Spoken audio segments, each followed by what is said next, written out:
আজকের গন্তব্য তারাপীঠ। আর তারাপীঠ মানে শুধু তারাপীঠ নয়, তারাপীঠের আশেপাশে 1 থেকে 2 দিনের মধ্যে দেখার কি কি জায়গা আছে সেগুলো সব আজকে আমাদের এই ভিডিওয়ে দেখতে পাবেন। আমরা তারাপীঠ চললাম নিজস্ব 4 চাকায়, কিন্তু যারা ট্রেনে আসবেন তাদের জন্য আমাদের তথ্যগুলো কাজে লাগবে, কারণ তারাপীঠ থেকে লোকাল ট্রান্সপোর্ট পেয়ে যাবেন। তারাপীঠ মন্দির সংলগ্ন প্রচুর হোটেল আছে, সেগুলোতে আমি আগে থেকেওছি, কিন্তু এবার আমি একটু ফাঁকায় আটলা রোডে এই হোটেলটায় উঠলাম।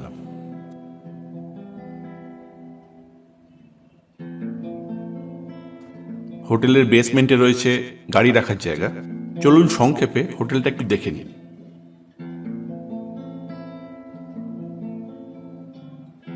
নমস্কার, আপনার নাম? সুদীপ মণ্ডল। সুদীপ মণ্ডল। তো এখানে রুম তো আমি দেখিয়ে দিচ্ছি, এবার রুমের মোটামুটি লোয়েস্ট টু হাইয়েস্ট আপনাদের রেঞ্জ কি আছে? আমাদের লোয়েস্ট প্রাইস আছে 1500 টাকা, হাইয়েস্ট আছে 4000 টাকা। আচ্ছা, এরপরে এটা উইকেন্ড আর উইকডেজে কিছুটা ডিফারেন্স হয়, আপ ডাউন হয়। যদি অমাবস্যা পড়ে একটু ডিফারেন্স হয়, ব্যাংক হলিডে একটু আপ ডাউন রেট হয়ে থাকে। সাধারণত আমরা 1500 টাকায় এসি রুম দিয়ে থাকি। আচ্ছা, আর মোটামুটি আপনাদের রুম ক্যাপাসিটি? রুম ক্যাপাসিটি 2+1, দুজন বড় একজন বাচ্চা। না, এমনি রুমের সংখ্যা? রুমের সংখ্যা 50 রুমস আছে। 50 রুমস আছে, তার মানে পিক ডেটগুলো বাদ দিয়ে বাকি সময় এলে রুম ওভারঅল অ্যাভেলেবেলই থাকে? হ্যাঁ, অ্যাভেলেবেল থাকে, শুধু ফ্রাইডে, স্যাটারডে, সানডে এই 3 দিন একটু চাপ থাকে। আচ্ছা, ঠিক আছে, ধন্যবাদ। আমি রুমগুলো দেখাই। ধন্যবাদ। খুব সংক্ষেপে হোটেলের চারপাশ এবং রুমটা দেখাচ্ছি, কারণ আমাদের উদ্দেশ্য তারাপীঠের দর্শনীয় জায়গাগুলো, তারাপীঠ লোকাল এবং তারাপীঠ থেকে কিছুটা দূরত্বের মধ্যে যে যে দেখার জায়গাগুলো আছে সেগুলো দেখা। এখানকার বেশিরভাগ হোটেলেরই চেক ইন টাইম 10টা থেকে 12টার মধ্যে, তাই আমরা দুপুরবেলা এসে হোটেলে রুম নিয়েছি।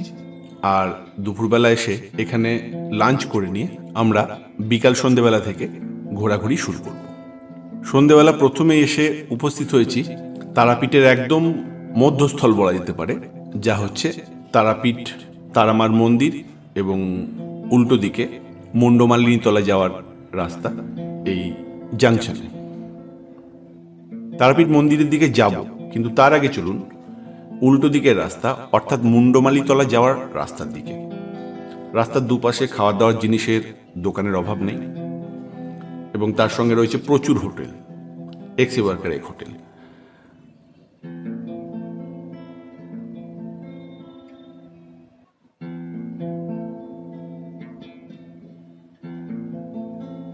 কিছুটা গিয়েই সামনে ভারত সেবাশ্রম সংঘ।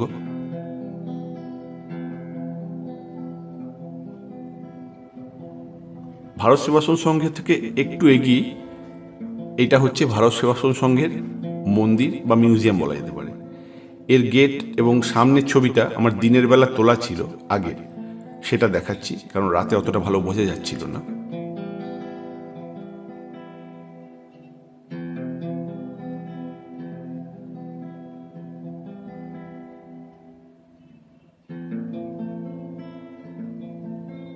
মন্দিরের চারপাশ খুব সুন্দর।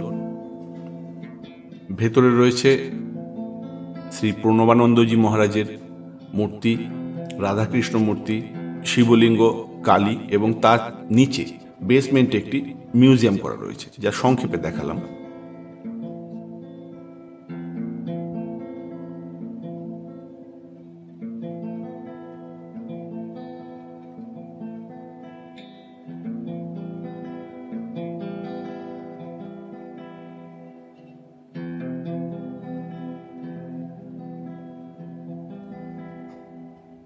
এইখানটা সব দেখা হয়ে যাওয়ার পর এখান থেকে বেরিয়ে সামনেই আর 2 পা গিয়ে নগেন বাবার আশ্রম।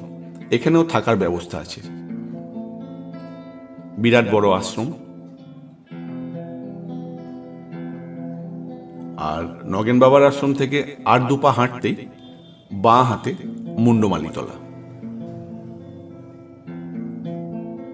এখানের পরিবেশটাও এখন তারাপীঠ শ্মশানের মতো বেশ জমজমাট। আগে এখানে পুরো ফাঁকা ছিল, কিন্তু এখন এখানে প্রচুর দোকান, খাওয়া দাওয়ার দোকান, তার সঙ্গে বিভিন্ন তন্ত্রক্রিয়া, পৌরোহিত্য ক্রিয়া হচ্ছে দেখলাম। আমাদের সময়টা পারফেক্ট হওয়ায় আমরা এখানে এসেই সন্ধেবেলা মুন্ডমালী মায়ের আরতি দেখতে পাচ্ছি।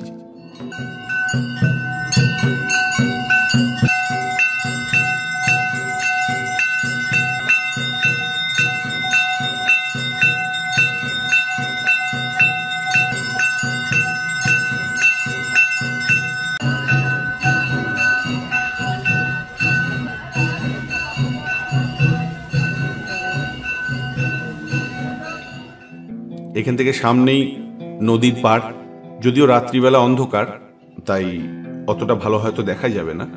নদীর পাড় খুব সুন্দর করে বাঁধানো।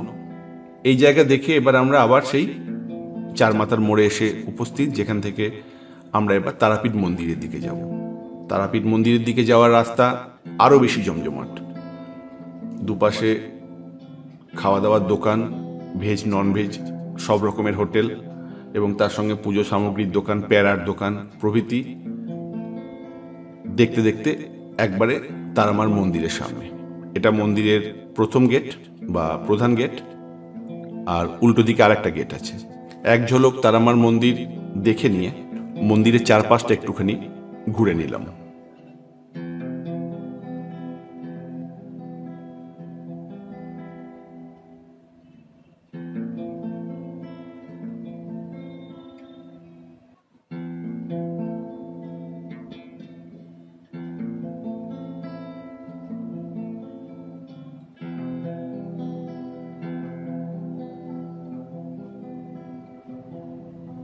যদিও আমরা পুজো দেবো এবং পুজো কাল সকালে দেবো, সন্ধেবেলা মন্দিরের আরতি এবং ভক্ত সমাবেশ দেখতে দেখতে আমরা সকালের ভিডিও এসে উপস্থিত। সকালের দৃশ্য, আমাদের পুজো দেওয়া হয়ে গেছে।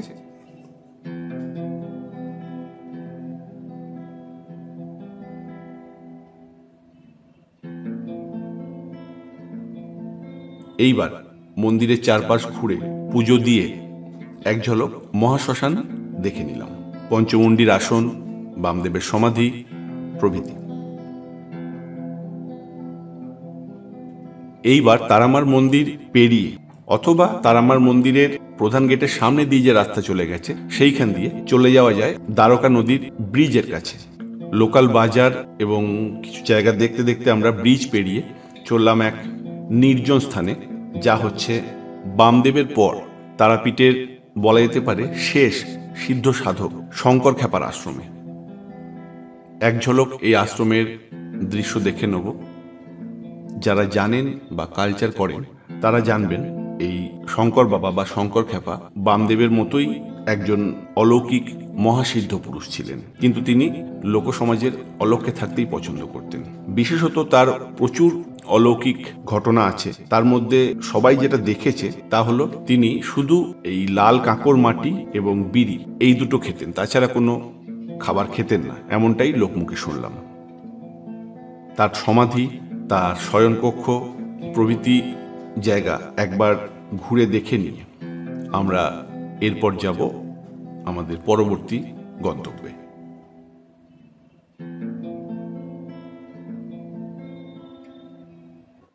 আমরা যে রোডে রুম নিয়েছি অর্থাৎ আটলা রোড, সেই রোড ধরেই কয়েক কিলোমিটার আসতেই বামদেবের জন্মভিটে। খুব সংক্ষেপে বামদেবের জন্মভিটে এবং সেখানকার বিভিন্ন মন্দির এবং বামদেবের জন্মভিটে বলে এখানকার তারই বংশের বিভিন্ন লোক যে যে স্থানগুলোকে বলেন সেই সেই জায়গাগুলো সবই দেখালাম। আদৌ তো বোঝা সম্ভব হলো না কোনটা বামদেবের আসল জন্মভিটে, কিন্তু বিশ্বাস এবং আস্থাকে ভর করে সমস্ত জায়গাটাই দেখালাম, কারণ এই গ্রামেই বামদেবের জন্ম, তাই সমস্ত জায়গাটাই বামদেবের জন্মভিটে বলা যেতে পারে।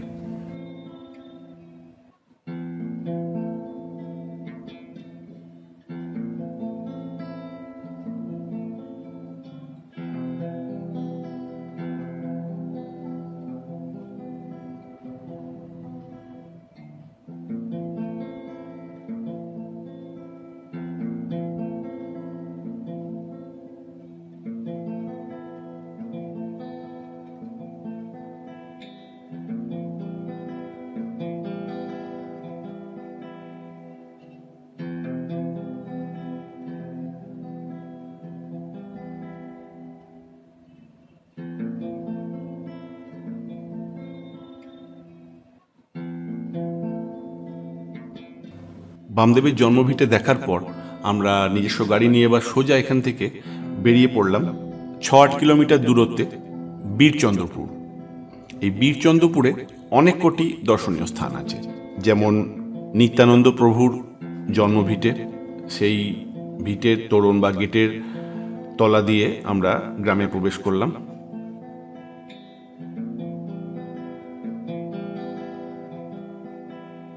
গিয়েই প্রথমে দেখতে পেলাম ইসকনের তৈরি মন্দির। এখানের একটি ঘটনা শুনলাম যে এখানে নাকি মহাভারতের সময়কার কৃষ্ণের ছোড়া চাকা এখানে পড়েছিল, তাই এই জায়গাটাকে এক চাকা ধাম বলে। যদিও সত্যতা বা এর বিশ্বাসযোগ্যতা নিয়ে অনেক প্রশ্ন আছে। যাই হোক, ওপর সমস্ত জায়গা এক ঝলক আপনাদের জন্য।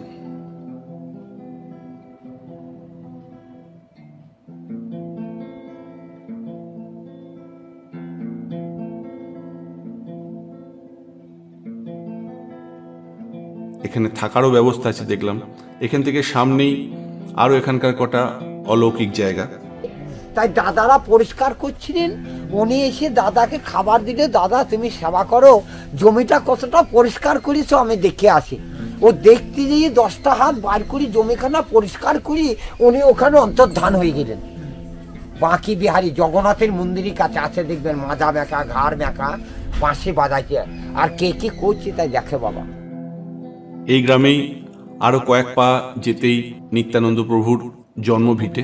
যদিও জন্মভিটের সামনের তোরণ এবং ভেতরে ঢুকে গিয়ে ক্যামেরা থেকে দূর থেকে প্রধান মন্দিরটি যেটুকু নেওয়া গেল আপনাদের সামনে তুলে ধরলাম, কারণ মন্দির দর্শনে ভেতরে ক্যামেরা, মোবাইল প্রভৃতি জমা দিয়ে যেতে হয়। এখানেও মন্দিরের বাইরে কম বেশি প্রচুর খাওয়া দাওয়ার দোকান, সেখানেই একটা দোকান থেকে একটু খাওয়া দাওয়া করে নিলাম। এইবার বীরচন্দ্রপুরেই রাস্তার অপোজিট দিকে এক বিরাট জগন্নাথ মন্দির, শুনে সেদিকেও এগুলাম। এই রাস্তায় দেখার জায়গা জগন্নাথ মন্দির, তার ভেতরেও ক্যামেরা নিয়ে ঢোকা নিষিদ্ধ, তাই দূর থেকেই দেখালাম। এবং সামনে বাঁকা বিহারী মন্দির।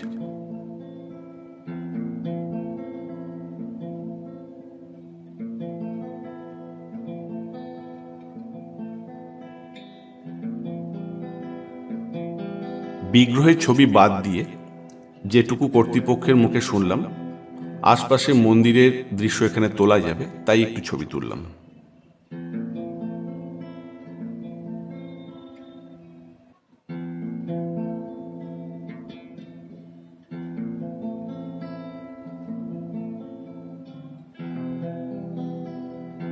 এরপর পরদিন সকালবেলা রুম থেকে চেক আউট করে আমরা বেরিয়ে চললাম তারামার 2 বোনের বাড়ি দেখতে।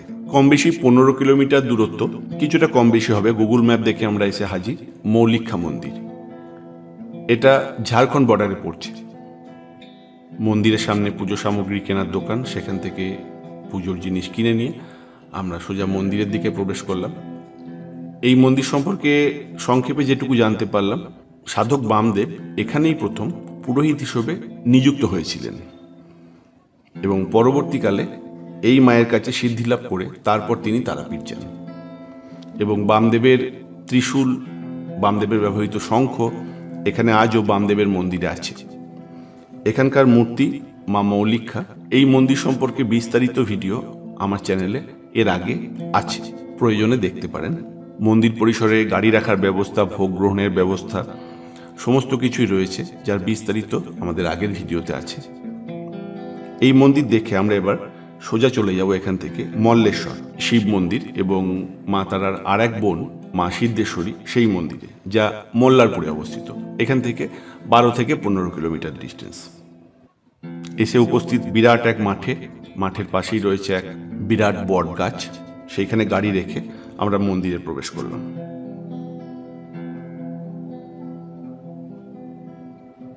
এই মন্দির সম্পর্কে সংক্ষেপে বলতে হয়, এই মন্দিরের যে শিবলিঙ্গ তা বহু প্রাচীন, শোনা যায় মহাভারতের সময়কার।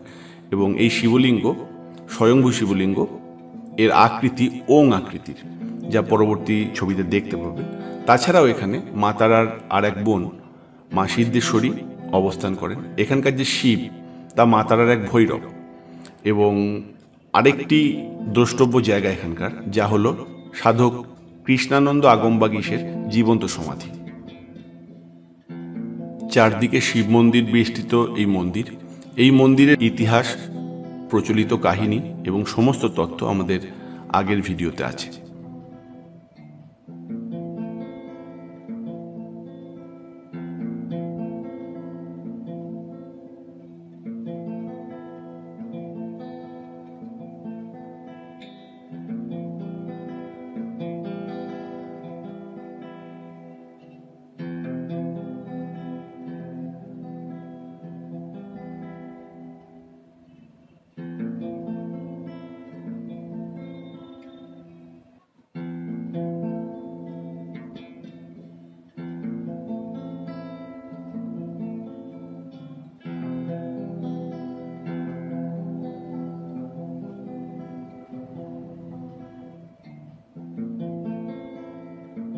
আলো ঝলমল মায়ের বাড়ি তারাপীঠ, মায়ের দুই বোনের মন্দির এবং তারাপীঠ লোকাল ও আশেপাশের মধ্যে দ্রষ্টব্য জায়গাগুলো আমরা 1.5 থেকে 2 দিনের আমাদের এই ছোট্ট ট্যুরে টোটালটাই দেখাবার চেষ্টা করলাম।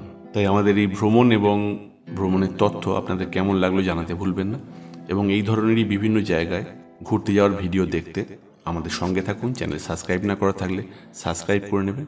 ধন্যবাদ।